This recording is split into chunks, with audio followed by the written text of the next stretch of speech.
I am Amy Yackowski, as I was just introduced, and I'm so excited to be here today to talk to you about my favorite subject, which is change.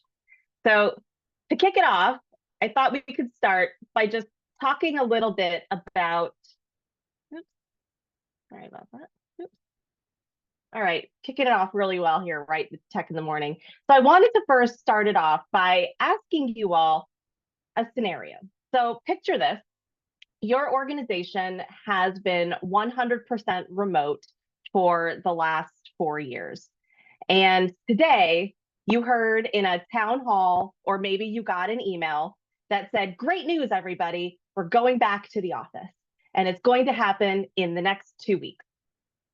So, in the chat, I would love for you to share with me what your immediate reaction or response might be if you were presented with this scenario in a town hall or via an email. Yep, 2 weeks does seem fast, Lexi. You're 100% right. But we got to make it happen. I mean, this is an important thing. We need to get everybody back in the office because we've seen that there's so many gains if we get people back in the office. How about anybody else? What's a reaction that you would want to know? I'd want to know the reason. Is that enough time? Darren, shout out to my boy Darren, Newbury Partners. No, thank you. Not very personal. Yeah, 2 weeks too long. Oh my gosh, no way. We're gonna lose people. Yes. So all of these different responses that happen when you're presented with a change, and sometimes a change that has a sense of urgency that might be presented to you. The reality here is that when we think about change, each of us can have very different reactions to the change that is being presented. It is not a one size fits all when it comes to change. And yet, so often I feel that when we approach change or how we approach change is often this one size fits all model. It fits within this structured framework that has been written and talked about and posited for 30 plus years. So, really quickly, a little bit about me. I'll introduce myself briefly. My name is Amy Yackowski. You can, though, call me Amy Yak. Yackowski sometimes is a mouthful. I am the founder and chief evolution officer of Painted Porch Strategies, and I am a 20-year staffing industry expert. I've worn many hats in this industry. I've been a staffer in the staffing industry. I've been a trainer, a project manager, a product owner, an operational advisor. And my core goal is to develop change leaders and learners, teams, and organizations.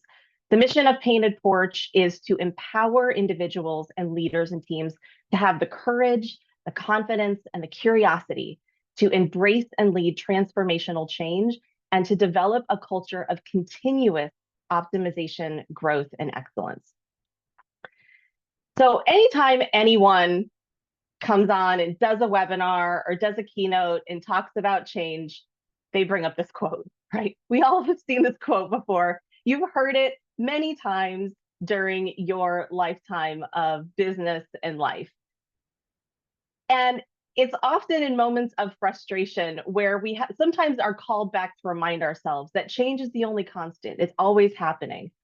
But even though this quote is a little bit overused, I do think it bears repeating because even though change is something that's constant, it's something that we encounter in big and small ways every single day, we're not really that good at it. In fact, even though change management as a practice has been around for over 30 years, the track record of successful change is not really a ringing endorsement for its principles and methods.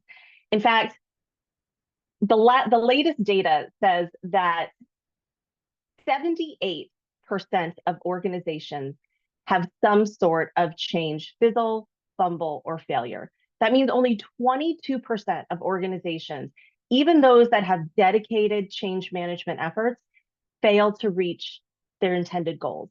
And of those 22% that actually do get it across the finish line in the time within the budget and everything that they intended, only 2.5% of them actually met 100% of their stated goals. So we're still missing the mark a little bit when it comes to change. So I want to talk about a little fable here. So once upon a time, there was a company. We'll call them Wide World of Widgets. And they decided to embark on a journey of transformation. They had this big change that they were going to be doing. They were going to switch from creating red widgets to blue widgets. And this was so that they could grow and dominate the widget market. But the change didn't happen overnight. It wasn't something that they just decided and acted on. Oh no, there was a 6-month color change selection committee to help decide that blue was in fact the right color. There was extensive market research analysis to identify what color was most preferred by their customers and what was in most demand. There was a thorough 3+ month vendor vetting process to evaluate all the different hues of blue that were out there to find the one that best matched their vision and their objectives. And there was a detailed project plan led by an experienced project manager with change management activities included. And yet, when they had their project kickoff and they started to work through the tasks on the plan, there were some typical reactions that they were receiving from their leaders and their teams. Something maybe a little bit like this. Oh, let's see if it'll play.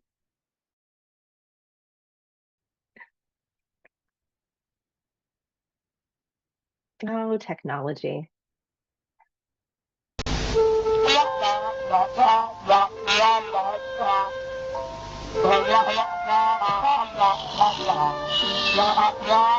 Yeah. Or maybe this.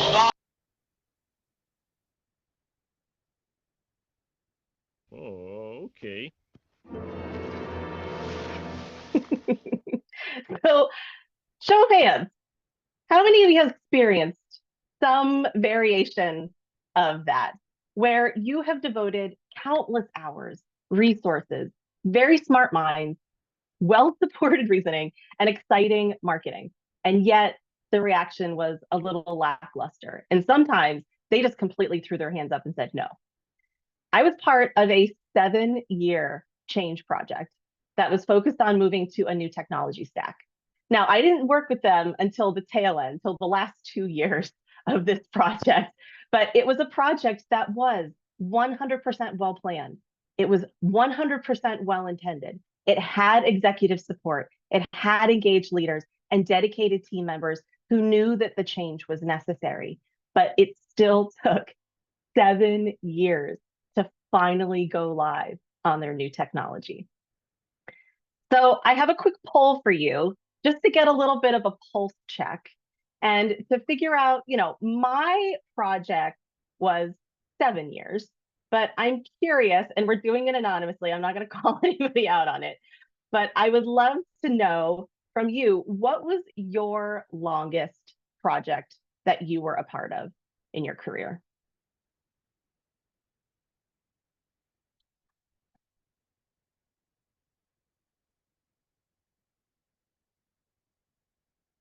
Was it 0 to 1? For those people, if you do a lot of mini projects, that's awesome. If it was 1 to 2, 3 to 5, or if you're like me and you're in the 5+. Thankfully, I'm not seeing anyone that is showing as 5+. So I'll go ahead and show the results here. And it looks like the majority of you were in a project that was between 1 to 2 years in nature. But several of you did throw up your hands when you said, yeah, you know what, I have experienced something like that. So I'm curious if in the chat you could share with me maybe what were some of the reasons, either from based on your opinion or based on feedback or through maybe some sort of retrospective that you did. Why do you believe your project maybe went a little bit off the rails? Either it fizzled a little bit, maybe it was a little bit later than what you planned, or it was completely abandoned after a certain period of time. All right, Ben said too many people. Yeah, budget and time commitments. That's always fun.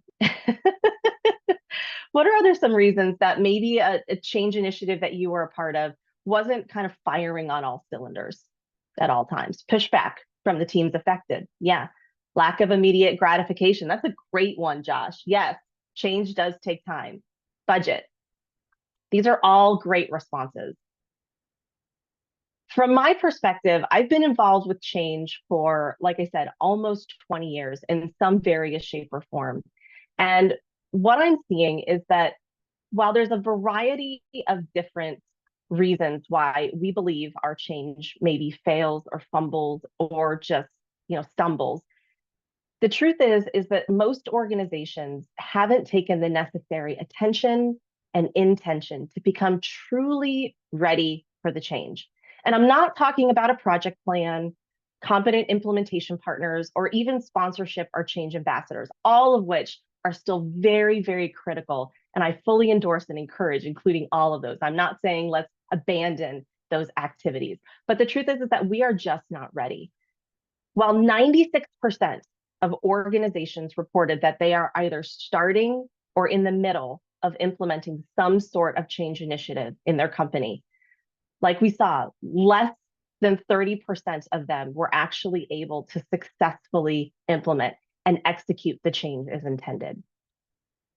Some of the reasons: 65% of employees and managers reported experiencing feelings of burnout or overwhelm, and only 39% of people said that they felt that they were fully equipped and ready to respond to the change when it was presented.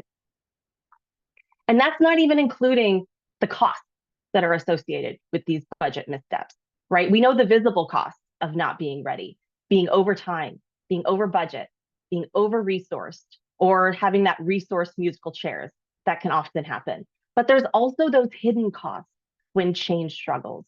It's things like product satisfaction, team burnout, change resistance, employee turnover, and often sometimes reduced versus gained efficiencies, which was part of the whole goal a lot of times for the change. You get to that sacred timeline point of go live, but everyone by that point is just like totally over it. And what could been of transformation actually turns into something that's more like a slugfest, right? It's not great. And so because of that, and all of this evidence, things that you shared, things that I was seeing and experiencing, I had to take a step back and start asking some hard questions, first about myself and my capabilities and my contribution to some of these barriers and struggles with change. But I also wanted to see if I could spot any patterns that seem to be consistently coming up with all of these different projects. What was missing here? Why did these projects get so far ahead of us or become more out of reach to finish? Why was go live almost treated like a, well, let's just cross our fingers, hold our breath, and hope for the best kind of mindset? And why did it seem like all of the hard work that had been yielded, maybe you got a couple wins out of it, but it didn't really feel like a transformation? It felt like something, it just didn't feel fundamentally better. It felt like little bits of tinkering and small wins. And so then I had to pause and say, you know what? What if we consider doing something a little different? And now for something completely different. I love Monty Python. I like to channel Monty Python on the regular, but it made me think, what if there's a different approach to how we do change in our organizations? When we think about change, often we think about what I like to call the structural event, the thing that is actually changing. We're getting a new boss. We have a new job. There's an operational redesign. There's a new technology or a merger or something along those lines. We look at it like an event. And most of the change management practices center around managing this thing, this structural event. But there's a piece that I felt was missing within it. I'm not saying that we abandon change management as a practice. Change management is actually extremely vital to ensuring the success of a project. It focuses, though, on reducing risk and addressing those barriers and those obstacles to be able to achieve that structural event. So that way, once the project is rolling or as the project is rolling, you're trying to mitigate risk and keep people on task and moving forward and reducing resistance. But what if you added another piece to it. This concept of change readiness, which is all about creating a path to actually prepare your organizational processes and your people to effectively execute change before your project kicks off. The way I like to think about this idea of change success is a path. And there's 4 key stages to getting on a path to effective and greater change success within your organization. It starts with preparation. And then it goes to assembling the resources, the people, the materials, and so on. It's then at that point that we're ready to kick off and take off on our change journey. And then lastly, it's creating a habit of continuous improvement and a change mindset. So that way, change is not handled as a big event, but in fact is something that is baked into the culture and the mindset of your team and your organization. These 4 stages create a path towards not just change, but actual transformation and that continual innovation. But just like with any path that you want to embark in, so in order to not lose your way, you do need a map, a roadmap, a compass, and a guide that can help get you there. And that's where we have this roadmap, this change-ready roadmap that I like to create. And it really does incorporate these 4 stages. It's preparing your organization. It's assembling your team and assembling the materials and the information and the knowledge that you're going to need once you're ready to actually take off and move forward in your project, and then creating that habit. In order to do something new, you have to actually adopt a new way of thinking. And that includes a new way of doing and approaching change. Now, interestingly, while there's 4 stages that we have within our change readiness roadmap or our change success roadmap, it's stage 3 where implementation usually begins. But so often we treat stage 3 as phase 1 of our new endeavor. But there's actually 2 other phases, a whole set of activities that are really necessary in order to help ready your organization for change. These activities of preparation and assembly, those are keys. So that way you have the right amount of runway so that once you are ready to take off on your journey, everything is in place and your people are primed and ready to effectively lean in and take on and adopt change within the organization. I like to lovingly refer to this area as phase 0, the stuff that happens before what is normally the phase 1, the kickoff of the project that you're embarking on. Because as I said, change management by its very name and its intent is focused on managing the change, the thing, in order to reduce risk or revolt. Whatever that is, it's a person, place, animal, vegetable, snack choice, widget color, right? All of those different options. But if we look at the most cited reasons for a change failing, they almost never have to do with the change itself, but actually how the individual person or the people respond and feel about the change, their human response, their reaction, their actions and their inaction. Does it make sense to them? How does it affect them? Are they worried about its impact on them and their role in department, right? The good old whiffums. Can they not just even fathom like taking on something new with their already overburdened workflow? They're like, nope, I can't even pass. Ask me later. It's like if you shook an 8-ball and it was like, outlook unclear, check back. That's how a lot of people, when it comes to change, especially nowadays, they're just like, I don't have the space. As I like to say, I already have too many tabs open in my brain. I don't want to open another tab. Are they simply just burned out or tapped out? Do they maybe not trust the message or the reason that's being presented by your leadership? And does that change messaging actually align with your company's culture, with your values, and most importantly, the actions that you're kicking off? I hear it all the time that our people are excited about change. They want it. They know it's critical and they're invested in it. But yet still, even when that is true, change can still struggle. And it can often struggle because of that readiness piece, that phase zero work that is so critical to preparing your people and your processes and your organization before you embark and start to kick off whatever it is that big change is that you're trying to create and realize.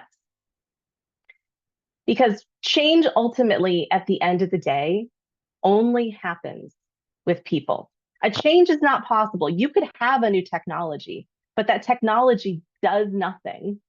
It achieves nothing unless people actually do something in it. They type on the keys, they click on the icons, they move whatever it is that needs to be moved forward. The same is true with a process. A process in and of itself is just a bunch of boxes and lines that draw and connect you from step A to step Z. But those process steps only happen by people. I mean, there might be a few steps that are done by automation or by AI, but most of those steps are executed and managed by people. And the truth is that when it comes to change, this is very true.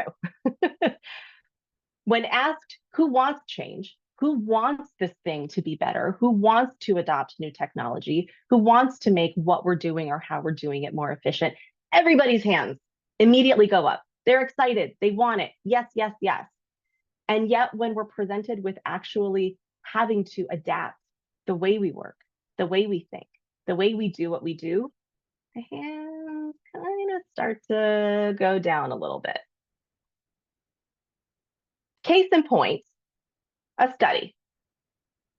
There was a study done a while back where 7 patients who had severe heart conditions were approached by their doctor, and they were told, if you do not make a drastic change to your habits, your eating, your exercise, smoking, etc., you are all but guaranteed, based on what I'm seeing in the data, you are all but guaranteed to die in the next 6 to 12 months. So I have a question for you, and you can put it in the chat. How many people do you believe, when presented with the possible outcome of dying, actually were able to make those changes, adapt their behaviors when it came to food, nutrition, exercise, and smoking? How many people do you believe were able to change? Emily says 2. Yep. Josh, 1. 50%. I love the positivity. None. Oh, Kara. I thought it was a trick question. More than 2. Yeah. 50%. I like it. I like it. Somewhere between none and half. I like that. Well, the reality is that of the 7 people who were presented with the risk of death, if they did not make this change, 1 out of 7. So y'all were pretty close. Carol, there was at least one person. 1 out of 7 were able to make this change. And so, not to be a little cheeky here, but if only 1 in 7 can effectively make a change when they're presented with death, I mean, your work is not death. The new technology that you're wanting to go on is not as severe as death. So what makes you think that your outcome might be any better or any different than this? Now, well, I say all of this not to say that all is lost and just give up and don't ever bother changing, we just can't do it. The truth is that we can, but the way that we can is by taking a little bit of time, a little bit of effort, a little bit of focus and intention to actually prepare more for the change, to identify and get clear on maybe where we might be encountering barriers to change. What's going on within ourselves, within our team, within our organization that might actually prevent us or present obstacles to us as we go through this change. Because remember, it's the 2 sides. It's the structural event, the thing that we're trying to achieve, but more importantly is that human response. It's that phase 0 work, spending time, attention, and intention on activities that are going to help you prepare your people and your processes for the change ahead that can actually put you on a path to greater change success. But it starts first and foremost by understanding where you're at today, what phase you are actually in, not the one that you are according to your project plan in, but what phase you are actually in as it relates to the readiness and the effectiveness of your people and your processes before you're embarking on that change or while you're in the midst of it. So really quick fun fact, the Painted Porch, the company that I founded, is a nod to the philosophy of Stoicism. Stoicism, for those of you who may not be familiar, our claim to fame is Marcus Aurelius. You may remember him from the Gladiator movie, Richard Harris. But basically, Stoicism was considered the philosophy of the streets. It was considered the philosophy that wasn't trying to achieve some like esoteric higher presence and being. It was, how do I navigate this world of other people? And how do I do it effectively? And how can I continue to challenge myself to be better without some, idealized version of enlightenment might be? And one of the primary Stoics within the philosophy was a gentleman named Seneca. And I love this quote from Seneca, because when we think about where are we on our journey, or even when we're going to embark on a change, I love this quote where he says, "If a man knows not to which port he sails, no wind is favorable." If you think about that on your journey of change, how are you able to detect or determine where it is we're actually trying to go? And then from that, where are we actually at on our journey? How can we assess and identify where we're moving towards, or maybe even kind of spot in our telescope, spot maybe an iceberg that might be coming up ahead that we need to make sure ahead of time we're prepared to maneuver and navigate. And so at this point, I have an ask of you, and we're going to look at and answer a few questions to start to think about how ready is your organization for its next, or even in the midst of its current state of growth and change? Where are you at truly within your change journey? And are there telltale signs that you're starting to see that are indicators that maybe something is a little bit off? You're not quite the depth of readiness as maybe you thought you were with your team and your people. When it comes to that change that you're pursuing, where are you at? How can you measure? How can you identify? How can you assess maybe where the areas that you are actually working well, and maybe where there's some opportunities to optimize, so that way people don't get burned out. You have reduced change resistance. You actually have people who are excited and have an innovative mindset and are willing to challenge the status quo. So that way, at the end of all of these change efforts that you're embarking on, it doesn't feel like tinkering. It actually looks and feels like transformation. The juice was worth the squeeze, to quote one of my beloved colleagues. So that way, it doesn't look exactly the same or just another flavor of what you're doing today. It's actually optimizing and transforming your organization. So there's a couple things that I want to plant in you to start asking and thinking about when it comes to the readiness of your organization. How prepared are they from a people and process perspective to actually lean in and adopt and move this change forward? It starts by thinking about your team communication and asking yourself, how well do your teams communicate with one another? And when I mean well, I'm not saying, yes, we do it, but actually, how do we do it? When do we do it? How often do we do it? What type of questions or communication are we sharing with one another? Are we maybe just a team in name only? Or are we truly actually communicating and working together to challenge what we're doing or to help support one another? When it comes to that team collaboration, how do they actually collaborate and support each other, especially across departments? Often when we think about change, I'm sure you've experienced this. I've experienced it myself as well, especially when we do these big digital transformations. There's multiple departments that are involved in this change. And what typically happens is when you're doing discovery work or you're trying to plan something new, you start by bringing in department one, And you talk to department one and they tell you everything that they do, and then you send them on their way. And then you bring in department two and you talk to them, and then you send them on their way. And everything is done in isolation in lanes. But how well do those different departments actually understand one another's world? And when it comes to the change that you're designing, are they actually taking that into consideration? Or are we designing this change in these specific lanes only? The next one is the individual mindset. This is probably one of the most critical pieces, which is how do your employees feel about their work and the impact that they're making? What's their level of emotional intelligence?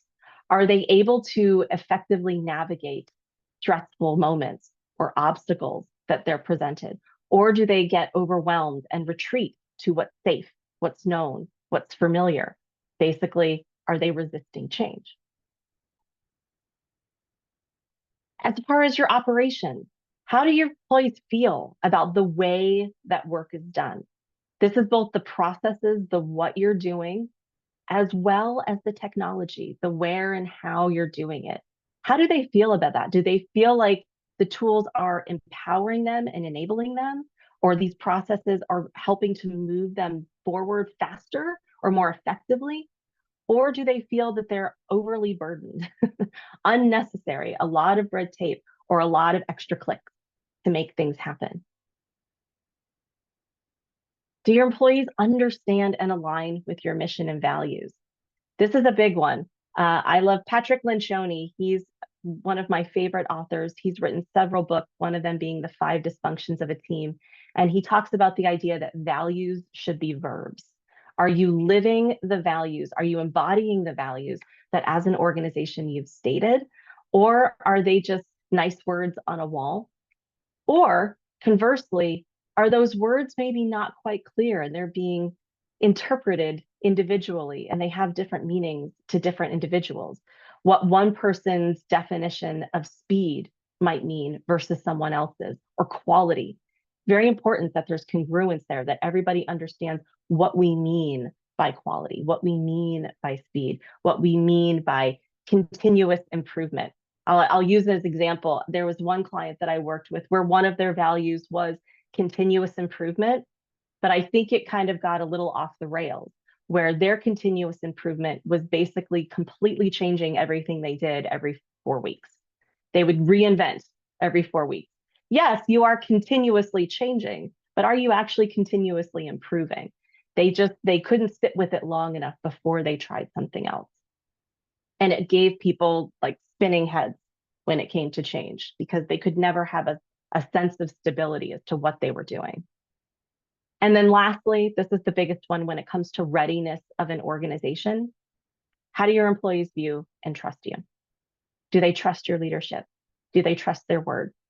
Because if there is not organizational trust, they are not going to walk behind you and follow you towards any change that you're proposing. Or if they do, they might try to do it their way or to reduce their amount of risk, or making sure that they are staying true to themselves and not necessarily feeling like, I don't trust what's going to happen next.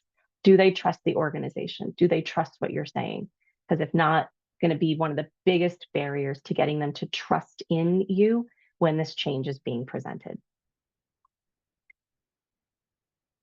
So while those 6 factors are not the only things that really drive change readiness or change success, they are 6 very critical pieces of it. And I like to look at this as a triangle when it comes to the way that change is approached. The basic foundation, the bottom line, the thing that is going to make or break any change is the readiness of your people. Change cannot happen without people, and your people need to feel that they are prepared, as well as that they have the right mindset to actually embark and try something different. Because the truth is that people don't resist change. They resist being changed. I think that's a really key thing. I want to say that again. People don't resist change. You don't have change resistance. You have change reaction. It's a reaction to the challenge of what's safe, what's known, what their primitive minds and brains are there to help protect them, to keep them safe. So they really resist the adaptation. Think back to our change or die. It wasn't that they didn't want it. I'm sure those other 6 people definitely wanted to live beyond the next 6 to 12 months. They wanted to walk their daughter down the aisle. They wanted to have a fulfilling retirement. It wasn't that they didn't want it. It was that there was something there that was holding them back. And to be able to unpack that and shine a light on that and provide tools and insights so that they can, in fact, move forward is the key to change readiness. Yes, Emily, people don't resist change, they resist being changed, which is essentially they resist or they struggle with the adaptive parts of change. Change management typically focuses on the structural, the technical, the tactical. There's a project plan, there's a checklist. You do X number of town halls, you send out a weekly newsletter, you have one-on-ones, you have a feedback survey, you create training materials. Those are actions and activities. Those are tasks on a project plan. Those are the tactical pieces of change. But truly where change happens, where change is realized, is at that adaptive part where you're asking people to try on something different and to get comfortable with that different and be willing to challenge themselves and challenge one another to embrace this discomfort a little bit. And then along with that, the other pillars are getting really clear on where you're going. What is it going to look like? As well as having those change management, those traditional change management practices, your project and your training. All of these pieces are vital. I'm not saying don't do regular change. What I'm simply saying is that it's both change management and this idea of change readiness. And so it basically starts with assessing your organizational readiness. Where are you truly on your change success roadmap? What point are you at? Maybe what points have you missed? How ready is your organization, your people, and your processes in order to embark on this change? And then from there, you can create your path. You can identify where on your roadmap you really need to double down or focus. So that way, when you get to that stage 3, you're ready to take off, or maybe you're already in the midst of taking off. You can pause and you'll be more prepared and effective in moving that change forward. Obstacles will have been already identified, as well as individuals will be primed and ready to have healthy conflict and to effectively adapt and adjust and stay resilient when the proverbial, as I like to say, the shift hits the fan. It's really important to do both pieces, not just the elements of change management, but really intentionally mapping out your path. And it starts with getting very clear on where you're at within your organization, where your people are at, how they feel about themselves, their work, your organization, your operations, their team, how they collaborate and how they communicate.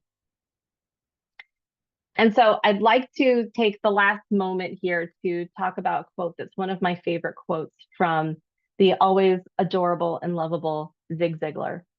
And he said, "You don't build a business, you build people, and people are who builds your business." And not that I could ever stand shoulder to shoulder with Zig Ziglar, but I thought that I would add my own Amy Yack flavor to this and make a slight adjustment to this quote and say that you don't change a business, you prepare people, and people are who change your business and make that change stick. And so if you wanted to get a little bit of a snapshot, get a pulse check, if you will, get an idea of maybe where you are at from an organizational readiness perspective, I do have, and this will also go out in an email to you, I think a little bit later, but I do have a very quick, simple, just online 10-question change ready assessment. It's a really quick set of questions just to help you gauge maybe where you're at within your readiness and where there might be some areas of opportunity as well as areas of celebration. I love there's I don't know if any of you, I think some of you are from the South. There's a really fun baseball team called the Savannah Bananas, and their founder and general manager, Jesse Cole, the way he likes to refer to it, he said, we have pros and grows. Pros are the things that we are doing really well and we want to celebrate and recognize. And the grows are the things that are opportunities for us to adjust, to maybe make some small tweaks, places where we can grow, where we can push, where we can thrive and strive. So I just wanted to say that this assessment just gives you a little bit of a peek into that to help you see maybe where you're at within that and identify maybe at its root where some of your change struggles, some of your change hurdles or change obstacles or fumbles might be coming from, what the root cause of it is. It's not that people are resisting change. Remember, people just resist being changed. Or it's not that they are unable to effectively design something new. It's just they haven't been taught how. They haven't had the opportunity and the challenge to think differently, to get comfortable with being uncomfortable, and to be willing to challenge what is to design what's possible.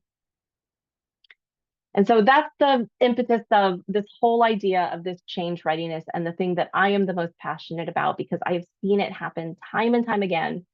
For many years, I thought it was me. But I started to see some patterns there. And I said, you know what, these people are, they're very capable. These are the SME of SMEs. These are very capable leaders. These are very smart individuals. Why are we having such a hard time making this change happen? Why is this project on its 7th year of trying to adopt and innovate a new technology? And it really came down to the fact that while these people are well-intended and they wanted the change, the underlying barriers were things that were happening that were unseen, those human factors that we sometimes discount or we don't think about when we're on our journey to change. And so I'd like to now just say thank you. First off, thank you to Petra. Thank you to all of you. Thank you for your active participation here. We could probably talk about the Savannah Bananas as a whole separate webinar for hours. I absolutely love them. I love the way that they've designed their culture. I'm slightly obsessed with them at the moment. But I wanted to take a moment here just to open it up in case there were any questions that you had, anything you wanted to pick my brain about, any quick tips, things that you're seeing within your organization that maybe there's a small grow, a small thing that you can do to help move the change forward with your people. All right, we're opening the floor up to Q&A. So if you guys want to use that chat window and ask Amy any questions you have. Amy, thank you so much for being with us today. We really appreciate your time and your knowledge share. We're going to keep our eyes on the chat here. And as Amy mentioned, be on the lookout for a recap that's going to be in your inbox the next 24 hours. It'll have notes, materials from the session, a recording to share with your team, etc. Emily, I saw a hand go up. Hey, Amy, just kind of had a question thinking about an organization that we work with that over the last 2 years, they've been through the process of deciding if they need an ERP, when the right time is. They finally decided that now is the right time, and they're making their selection for their new ERP this week. There's like a lot of excitement happening. They can see the great things that will happen, but now they've got to go through the long process of actually getting the ERP up and running. What do you recommend for them to keep that same energy throughout? Well, one of the things that I think is most important, and it's going to sound cliche, but it really is getting very clear on why you're doing it. Yes, maybe we need to do it because our current technology is keeping us back, but I really encourage you to go a little bit deeper when it comes to the why. And to that extent, get really clear on the benefits that you're hoping to see, not the features, but the benefits, especially when it comes to technology. But when it comes to any change that you're going in, you think about why people buy, right? They don't buy because of all the things that they're getting. They buy because of the way it's going to make them feel or the outcome that they're going to achieve. Also, I like to take things in smaller chunks. So you might have this larger why, this larger purpose or mission within the project. And actually, as an aside, I'm going to send you one more link, Petra ladies. So that way I have a communication guide that's just a really simple worksheet, couple pages that can help you really craft some of this messaging. But number one, take the time up front to get really clear on your destination. And that destination is not a new ERP, right? The destination is what the ERP will enable you to now be able to do or to not do, right? I think that's really clear, but I also like to view it in smaller chunks where as you're going through this process, there's this larger goal, there's this big overarching why.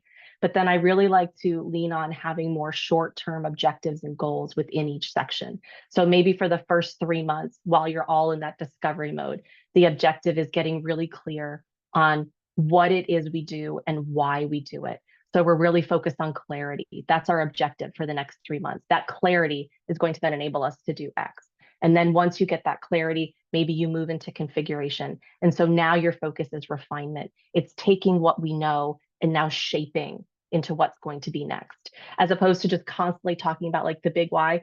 I like to repeat the big why at any time, every opportunity you can, definitely repeat it. But I think sometimes people hear it too much, they start to tune out. But if you take that bigger and you break it out into smaller and really have that short term, say like 1 to 3 month focus of what you're doing in that moment and how it ties to the larger why, that really helps keep momentum going. So it doesn't feel just like a constant drag, like, here we go again, yet another meeting, yet another decision, yet another. It really hones in and focuses on what you're trying to achieve in that near term, that short term, and then making sure that you celebrate those small wins and the big ones.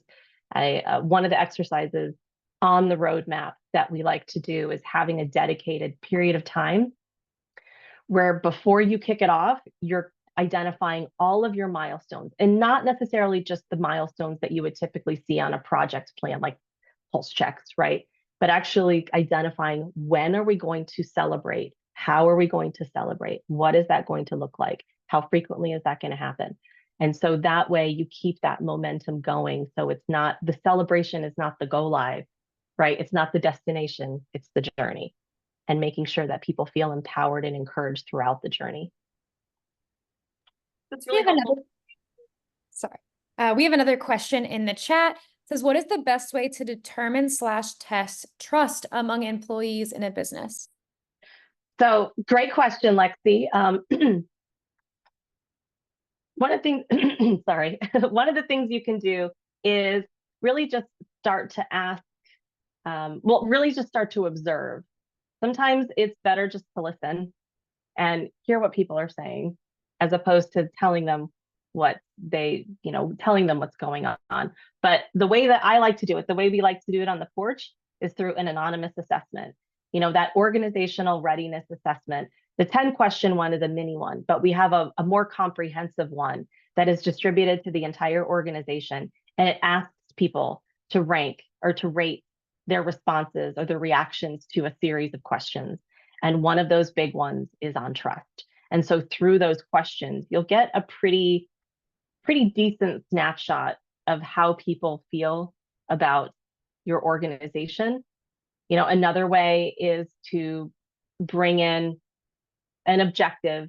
It helps if it's not within the organization, in all truth, especially if trust is low, but it helps to bring in a third party person to just go in and do some interviews as well. See maybe like what's the vibe, what are people thinking, what are people feeling, in addition to the assessment that's distributed. But if you want to find out more, you can reach out to me. I'm happy to talk to you about it. Awesome, thank you. Right. Yeah. Thank you guys again for being here today. If you enjoyed this thought leadership workshop, you can find out more information about our next event. It is a 60-minute habit workshop on function accountability charts, and it's coming up on June 6th. Check that out at petracoach.com/petraevents. As a part of Petra Coach's mission to positively impact 10 million human beings, we thank you guys for being here today and hope everyone has a great Thursday. Thank you. And if anyone has any burning questions that you didn't either want to ask today, or you didn't think of it until you're like in the shower tonight or making dinner, just reach out to me. I'll put my contact information here in the chat, and I am happy to chat with you and help you along your change journey, because you're doing it for a really good reason and we want to see it successful. Awesome. Thanks so much, Amy. Yeah, Thank thanks you. everybody. Take care. Thank you, Amy.